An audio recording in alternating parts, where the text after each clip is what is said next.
สวัสดีครับทุกคนขอต้อนรับเข้าสู่รายการศึกชิงเจ้าแห่งหมูกรอบ หมูกรอบมันเป็นอาหารโปรดของผมวันนี้แต่ละร้านที่ผมเอามามันก็มีทั้งร้านโปรดของผมรวมไปถึงร้านที่มันมี potential ที่ผมหาข้อมูลมาจากในอินเทอร์เน็ตแล้วผมก็คัดมาทั้งหมด6ร้านด้วยกันจะบอกว่ามันยังไม่ครบทั้งหมดหรอกแต่ว่าอันนี้ส่วนหนึ่งเราก็จะได้รู้ว่า1ใน6เนี้ยอันไหนเป็นที่สุดอันไหนเป็นที่สุดสำหรับผมเพราะว่าผมจะเอาเกมตัดสินพาม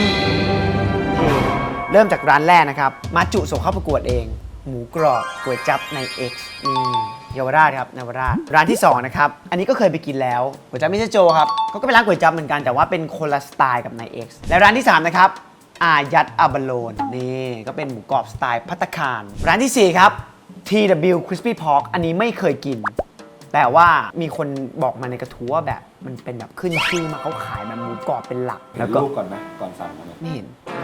เชื่อคนพิมพ์เชื่อคนแล้วก็มีหลายคนบอกว่าเป็นร้านนี้เลยอยู่นนทบุรีอันนี้เป็นร้านข้าวหมูกรอบโบราณที่มีหลายสาขามากนะครับชื่อว่าธานีและร้านนี้ม้าส่งเข้าประกวดครับร้านสีวัดม้าบอกจะไปสั่งซื้อทำไมไกลๆบ้านร้านใกล้ๆก็อร่อยเหมือนกันนี่คือร้านแถวบ้านม้าบอกไปซื้อร้านนี้มานี่เรามาพูดกันถึงเกณฑ์การตัดสินก่อนนะครับเกณฑ์แรกเนี่ยก็คือรูปลักษณ์และกลิ่นเราจะได้กลิ่นโดยที่เรายังไม่ได้สัมผัสรสชาติรวมไปถึงรูปลักษณ์แล้วก็ตัดสินถ้ามันดูน่ากินกลิ่นมันหอมแล้วก็จะให้คะแนนไปแล้วมัน first impression มันก็เหมือนสาวๆแล้วครับถ้าเราได้กลิ่นน้ำหอมจากตัวเขารวมไปถึงรูปลักษณ์ที่มันแบบสวยงามเราก็จะเชื่อครึ่งไปแล้วครับ เกณฑ์ที่2นะครับหนังกรอบกับเสียงหนังกรอบเนี่ยมันก็เชื่อมประเด็นกับเสียงนั่นแหละคือถ้าหนังเนี่ยมันกรอบปราบกรุบในปากเราเนี่ยก็จะได้คะแนนไปมันก็เหมือนสาวแล้วครับถ้าเราเข้าไปพูดคุยนะครับแล้วก็แบบรู้สึกว่าเสียงเขาน่ารักมีความเสน่ห์ดึงดูดเราก็ได้คะแนนเหมือนกันอันที่3ครับเนื้อนุ่มผมว่าผมให้เป็นปัจจัยสำคัญสำหรับผมเลยนะคือหมูกรอบที่ดีเนี่ยเนื้อตรงกลางเนี่ยมันต้องนุ่มคือหนังก็ต้องกรอบอยู่แล้วแหละเพราะมันคือหมูกรอบไม่งั้นมันเสียชาติหมูกรอบมากแต่ว่าเนื้อนุ่มเนี่ยหาได้ยากเพราะบางเจ้าเนี่ยหนังกรอบก็จริงแต่เนื้อก็ดันแข็งไปด้วยแห้งไปเลยอ่ะไม่ดีเนื้อนุ่มเปรียบเป็นผู้หญิงไม่ได้แล้วครับมันก็คืออย่างเดียวกันนะความหมายตรงตัวครับเกณฑ์ต่อไปนะครับความมันต้องน้อยบางคนอาจจะไม่ติดแต่ว่าผมมาติดเรื่องมันน้อยเพราะว่าเอาสบายใจนะคือเราแบบเห็นหมูกรอบมันเยอะๆแล้วเราก็จะแบบรู้สึกกลัวเป็นแคลอรี่สูงชอบกินหมูกรอบไก่ยัดห่วงแคลอรี่ด้วยใช่และเกณฑ์สุดท้ายนี้สำคัญที่สุดสำหรับอาหารครับผมมันคือรสชาติคือเคี้ยวไปพร้อมกันนั่นแหละทุกส่วนบอกก่อนนะครับว่าวันนี้เนี่ยเราตัดสินเฉพาะตัวหมูกรอบนะครับน้ำจิ้มตัวเครื่องปรุงไม่เกี่ยวเราเอาแค่ตัวหมูกรอบเพียวๆเลยแล้วเกณฑ์การตัดสินเนี่ยเกิดจากตัวผมเท่านั้น5หัวข้อใช่ไหมครับผมจะแบ่งเป็นทั้งหมด5ดาวด้วยกันมารูปลักษณ์และกลิ่นก๋วยจั๊บใน X นะครับเหมือนคนผิวดีครับสำหรับที่ผมมองเรียบแล้วก็โค้งสวยงามคือหนังมันดูกรอบแต่ว่าไม่ได้ขรุขระจนเกินไปจบในตัวสำหรับผมเขาเรียกว่าจบในตัวนะมาดูที่กลิ่นใจเย็น เหมือนร้านเขาเลยนะนี่คือกลิ่นร้านใน X ถ้าใครเคยไปเอาจริงทั้งรูปลักษณ์และกลิ่นเนี่ยผมให้1ดาวเลยเพราะว่าแบบมันทำให้เหมือนผมไปอยู่เยาวราชจริงทั้งที่ผมอยู่แถวรามอินทราเสียงเนี่ยเราจะวัดจากอิโต้ที่ผมเอามานะครับเริ่มมาที่ร้านแรกเลยใน X หรือว่าอาจจะไม่กรอบ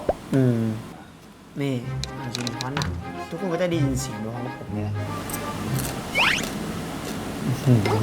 เราหำเรื่องยิงแต่ตอนเคลียร์เนี่ยเสียงดังกังวานในก้านสมองประมาณกินข้าวเก็บกุ้งใน X เนี่ยผมให้1ดาวเกณฑ์ต่อไปนะครับความนุ่มของเนื้อมันน้อยแล้วก็แบบแน่นมีความแน่น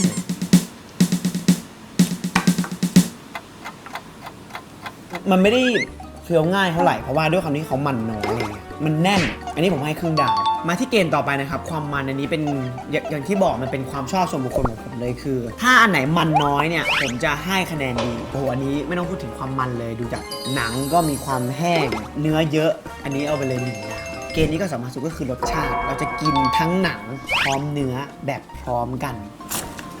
นี่ครับก็คือ1ชิ้นเวลาเราไปกินก๋วยจั๊บนะครับเราจะได้สิ่งนี้เลยไปพร้อมกันครับ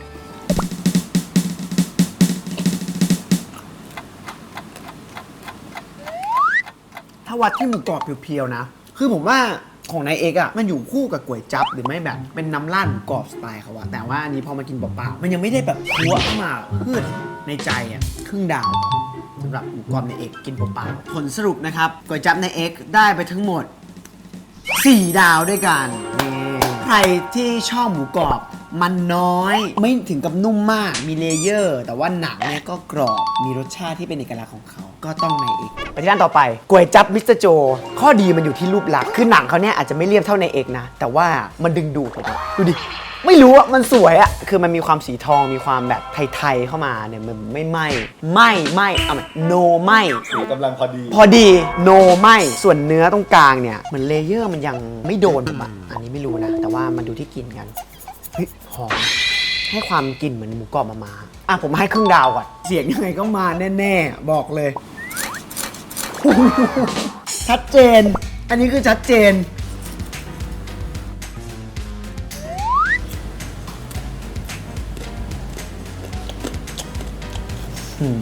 หนังก็ดีเลย คือกรอบเหมือนกินแบบฟิลแบบแคปหมูแต่ว่ามีความแบบจุยซี่ของมันอะที่ระเบิดออกมาในปากอะอยากจะให้มากกว่า1 ดาวมากเลยแต่ว่าแม็กซ์สุดให้แค่1 ดาวครับมิสเตอร์โจนะครับนี่เลยนี่พอหั่นออกมาแล้วมันก็สวยงามนะนุ่มเคี้ยวง่ายเลยผมให้ดาวเลยไม่ได้มีมันเยอะมากแล้วก็ไม่ใช่น้อยมากคืออยู่ในระดับกลางๆอันนี้ผมให้ครึ่งดาวแล้วกันโอ้ยโหดมากว่าหั่นออกมาแล้วแบบ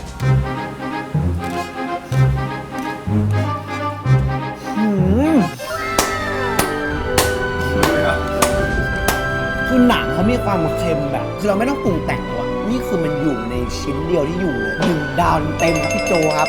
ลูกพี่โจได้มาทั้งหมด4 ดา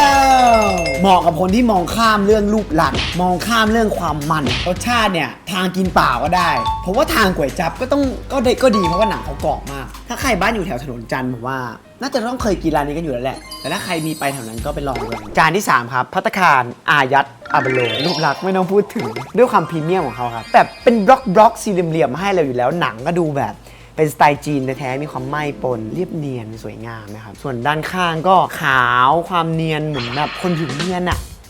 กลิ่นก็ดีครับอันนี้กลิ่นดีก็อันนี้ตัดใจไม่ยากเอาไปเลย1 ดาวครับแล้วก็มาวัดกันที่หนังกันเลยดีกว่า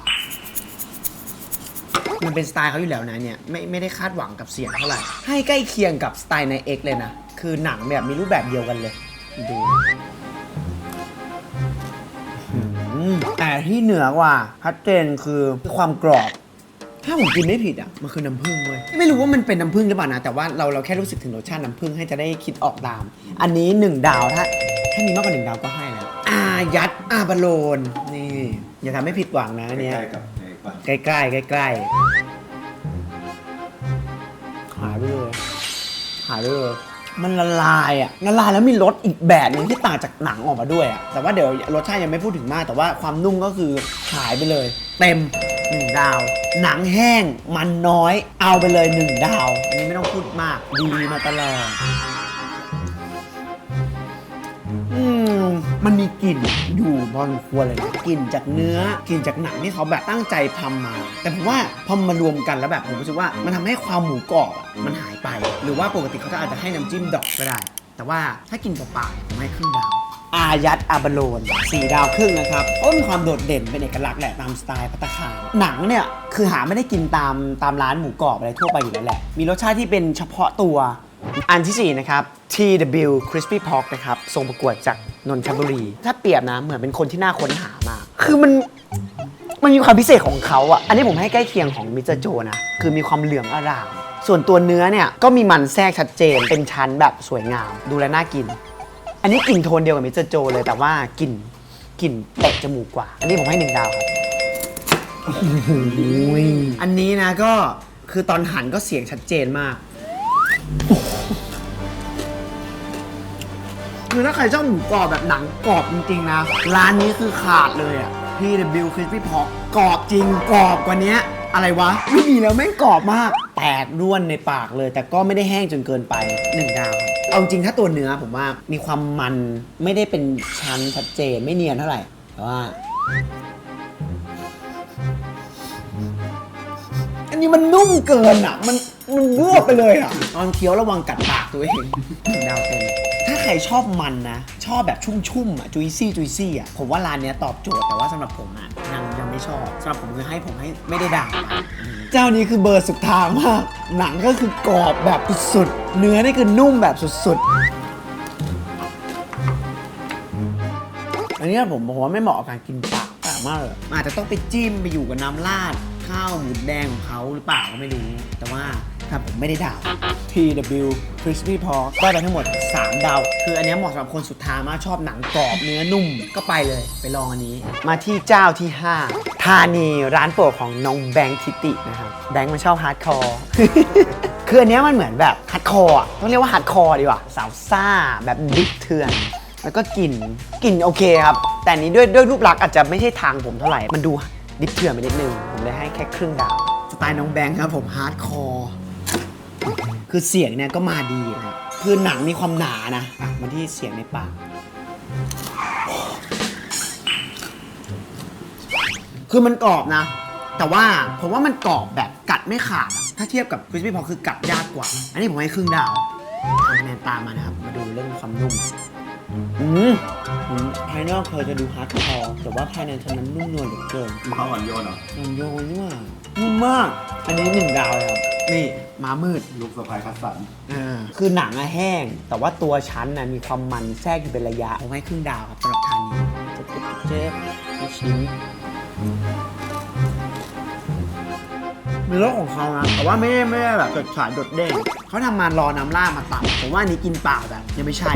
ให้ครึ่งดาวสำหรับทานนี้นะครับได้ไปทั้งหมด3 ดาวผมว่ามันต้องกินมวลรวมแหละไม่ได้แม่อร่อยแต่ผมว่ารสชาติเขาดีก็ได้เหมือนกันนะครับเพราะว่ามันก็เป็นร้านคลาสสิกถ้าใครชอบทางนี้ก็อาจจะเคยกินอยู่แล้วยังไงก็ไปลองกันได้อาจารย์สุดท้ายมาส่งเข้าประกวดนะครับผิวนี้โดดเด้งกว่าร้านอื่นมากมันยังไงมันเป็นบล็อกใหญ่ๆแล้วแบบเต็มแผ่นมากเลย เห เนี่ มื ย อนซื้อหนังมาเติมอ่ะ มันท็อปปิ้ง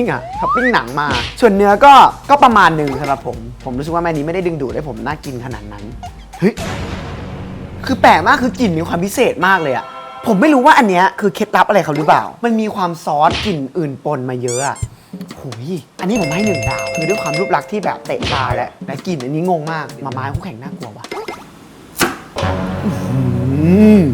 เสียงมาดีนะคือเสียงแน่นทุกขั้นตอนอะมันคือแอดออนไว้พี่บอกแล้วมันแปลกมากเลยเนี่ยเป็นฟิลที่แบบไม่รู้อธิบายไงพี่ คือมันแบบใช่ป่ะคือเคี้ยวไปแล้วรู้สึกแบบมันเหมือนไม่เป็นอันหนึ่งอันเดียวกับเนื้อหมูอ่ะยังไม่ถูกใจให้ครึ่งดาวพอสีวัดนะครับเพราะว่ามันเป็นแบบอะไรของความเซอร์ไพรส์มันนุ่มสู้ธานี TW หรืออายัดไม่ได้มันอยู่ที่ความนุ่มกำลังดีมันแบบมีเลเยอร์แต่ก็ไม่ได้แข็ง1 ดาวถ้ามองดีๆเนี่ยมันเขาไม่เยอะมากนะก็แทรกอยู่ตามสไตล์หมู3 ชั้นผมให้ครึ่งดาวนี่โอ้โหพี่สีวัดมันอมชมพูบางๆด้วยนะไปแล้วนะนี่ผมชอบอ่ะนี่รสมันไม่ได้แรงแต่ว่าแบบเนื้อไม่มีกลิ่นแบบกลิ่นหอมหมูกรอบออกมาคือหมูกรอบมันต้องกลิ่นประมาณเนี้ยสุดท้ายนะครับ4 วัดนะครับมาส่งเข้าชิงได้ไปทั้งหมด4 ดาวซึ่งเล่นมาเมื่อจริงเป็นหมูกรอบที่มีความเอกลักษณ์สูงมากคือที่บอกว่ามันเหมือนแอดออนเหมือนแบบหนังมาจากที่หนึ่งเนื้อมาจากที่หนึ่งซึ่งแบบอยู่ดีๆมันอยู่ในชิ้นเดียวกันแปลกดียังไงก็ไปลองกัน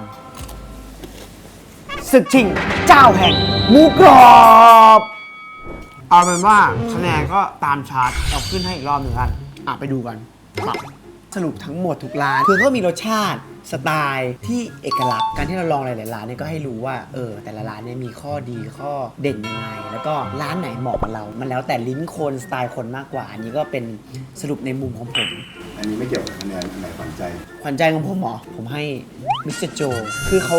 สร้างความแปลกใจให้ผมต้องไปเจอลูกพี่โจเขาสักวันได้โอเคอาจจะไม่เกิดขึ้นอีกแล้วนะสำหรับศึกเจ้าชิงหมูกรอบเพราะผมได้เรียนรู้แล้วว่าให้กินหมูกรอบ6 เจ้าพร้อมกัน3 รอบพร้อมกันมันหนักไปสำหรับผมเหมือนกันก็ถ้าใครชอบคลิปแนวนี้นะครับเกี่ยวกับการกินเนี่ยผมมีคลิปหนึ่งที่รู้สึกว่าผมไม่ได้ประเมินสังขารตัวเองเหมือนกันก็คือคลิปที่ไปกับคุณพีทนะครับก็ไปดูกันได้รวมไปถึงรายการใหม่ของช่องผมเองนะครับ Men in Blank ยังไงก็ดูกันเยอะๆนะจ๊ะ Subscribe ช่องด้วยบายมันไปหมดแล้ว